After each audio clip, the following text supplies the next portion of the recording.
In this hospital, the living wear green and the dead wear red. What would you do if you stepped into an elevator and realised you weren't alone with the living? There was a doctor, well respected, experienced, someone who had seen more death than most people could even imagine. He worked night shifts, and if you've ever been inside a hospital after midnight, you already know it doesn't feel the same.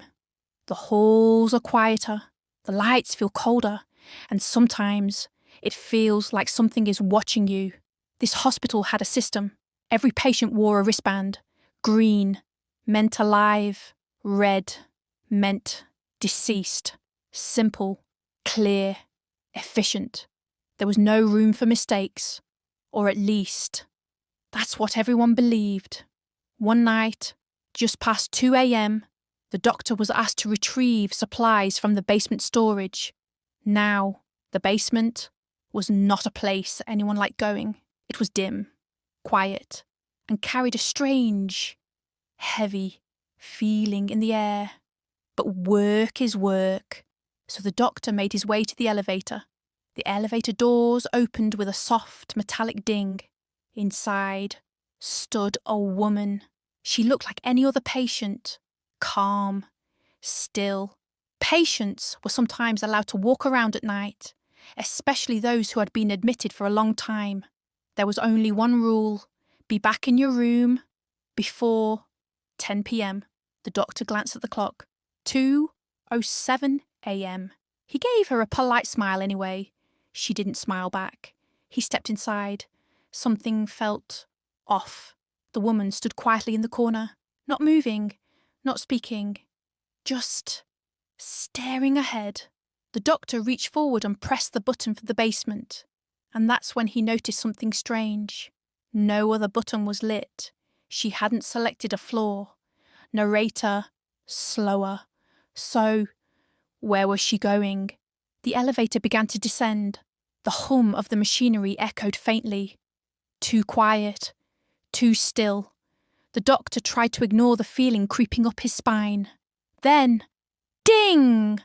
The elevator doors opened to the basement level, but before he could step out, he saw someone in the distance. A man, limping, slowly dragging one leg behind him, heading straight toward the elevator. The doctor's breath caught. His eyes locked onto the man's wrist. A band, red. His heart started racing because he recognised him. That man had died the night before. The doctor himself had performed the surgery. He knew. There was no doubt. Without thinking, he slammed the closed door button. Once, twice. Again, the doors hesitated, and then slowly began to close. The limping man picked up speed. Faster, closer. Just before the door shut, the doctor saw his face. Pale, empty. Wrong. Ding! The door sealed. The elevator began moving. But not down. Up. The doctor leaned back against the wall, breathing heavily, his hands trembling, his mind racing. Had he just seen a dead man? No, that wasn't possible. That couldn't be real. Then, a voice broke the silence. Why did you do that?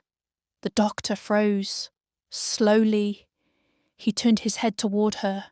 She was looking at him now, for the first time. He was trying to get in. There was something wrong with her tone. Too calm, too emotionless. The doctor swallowed hard.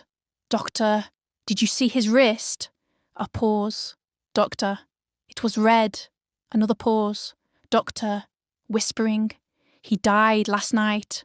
I know, because I did his surgery. The woman tilted her head slightly. Then, very slowly, she raised her arm. Her sleeve slid back, revealing her wrist. The doctor's eyes widened. His blood ran cold. A red band. Bright. Unmistakable.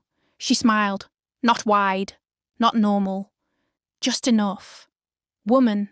Softly. Like this one. Some hospitals don't just hold the living. And sometimes, when the doors close, you realise You chose the wrong floor. If that gave you chills, you're not ready for what's coming next. Subscribe before the next story finds you.